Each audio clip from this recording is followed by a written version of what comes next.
Why and when do companies need contracts in purchasing management? What are the main contract types used by companies? What are the advantages and risks of each contract type? Would you like to understand contract management? If yes, keep watching.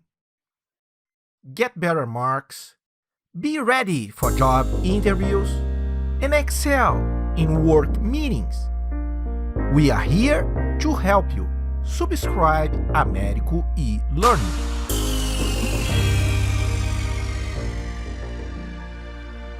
Welcome to the Supply Chain Management Lessons. My name is Américo Cunha. Learn fast, solve problems, make good decisions. Let's start. In this lesson, we will be exploring 3 questions about contracts. Why do companies need contracts? When is a contract needed or not? What are the most common contracts? What are the advantages and risks of each contract type? How to choose the best contract type for your company needs? Let's get started. Why do companies need contracts? Well, sometimes they need, sometimes they don't. A contract is better when the company needs a continuous supply of products with complex requirements, of customized solutions with significant information sharing for medium, long-term commercial relationships. When a contract is not required, indiscreet and one-time purchasing to fulfill an occasional short-term need in a simple buyer-seller transaction when there is no process integration. Contract is a good tool to define what is exactly being bought and its cost.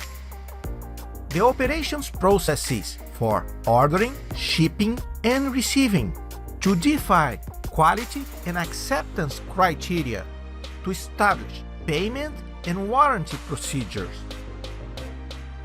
With a contract, companies manage 1. Information flow. The contract establishes the communication process. Who sends, who receives, at what time, in what form.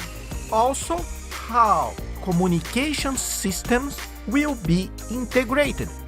What information will be transferred through the Electronic Data Interface, EDI. 2. The goods flow.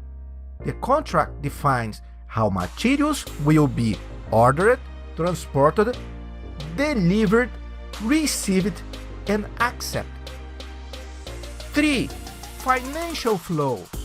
Contracts describe how and when the payments will be made. 4. Commercial relationship. Contracts specify the point of contact, who is responsible for what, and the escalation procedure in case of problem. What are the main contract types companies use? There are 3 main contract types: fixed price, time and materials, and cost-based contracts. Almost all purchasing contracts are based on some form of pricing mechanism and can be categorized as a variation of 2 main types: fixed price or cost-based.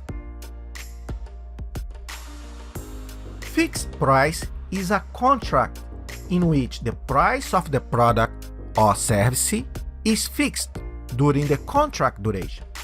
In these contracts, buyer and seller should know very well the specifications, and therefore the cost can be better estimated.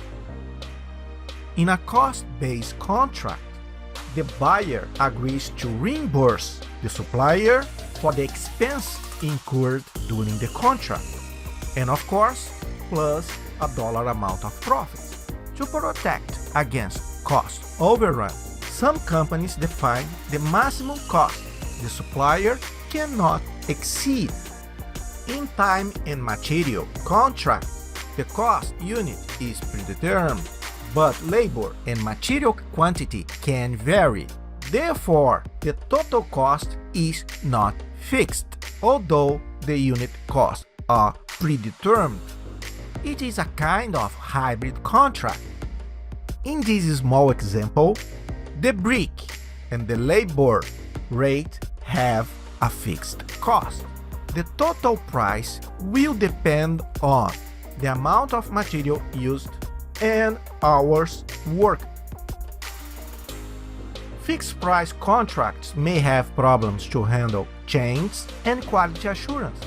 There are small modifications that can be implemented to reduce the most common risks. The main varieties are intended to provide formal mechanisms to change prices and to provide incentives for quality. The major challenge in cost-based contracts is the risk of cost overrun. Sometimes it's nice to change some aspects to motivate contractors to keep the costs low. Financial incentives are usually very effective. What are the advantages and risks of each contract type? Cost overrun. The risk that the cost exceeds the contract budget, estimated cost, or target value is much higher in cost-based contracts. To mitigate the risk, the buyer should put some additional effort in the contract administration, expenses control, and maybe include saving incentives for the supplier. Low quality. In fixed price contracts, the potential risk of low quality is higher because the price is fixed and the vendor may be forced to reduce costs, what may affect the product or project quality. To mitigate these risks, the buyer should have well-known specifications and include quality standard and expected performance in the contract. Depending on the supply condition, one contract type may be more suitable than the other. For instance, every time that there is a high level of uncertainty, it is almost impossible to develop detailed specifications. Therefore, fixed-price contracts are not recommended. Long-term contracts also bring change naturally. Therefore, fixed-price contracts should be avoided. In case the company has an in-depth knowledge and experience about the product and are able to develop very well detailed specs, fixed price is a good alternative. On the other hand, cost-based contracts can be more suitable when there are high uncertainty and long durations. The time and materials contract are an intermediate solution that combine elements of fixed price and cost-based. It has fixed price for work units and materials, but also accommodate change in the scope and workload. In this video, we presented the main concepts of contract management. To check your learning, try to answer the following questions. Why and when do companies need contracts? What are the main contract types used by companies? What are the advantages and risks of each contract type?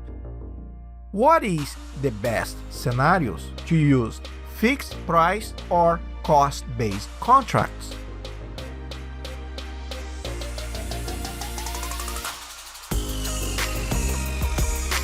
We work hard to help you get better marks, be prepared for job interviews, and excel in work meetings.